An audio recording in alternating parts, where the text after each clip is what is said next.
chainsaw bags. This is the Big Bopper.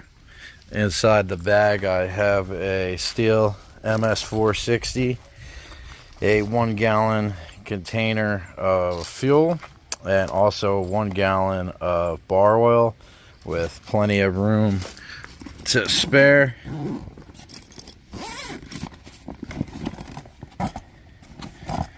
Got a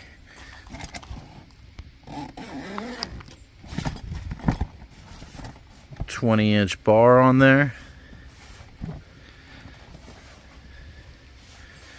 and you got room for wedges, tools, everything. And now what makes this really nice is the fact that it's got straps that you can carry with your hand or on your backpack. So now you could carry it by hand here, or also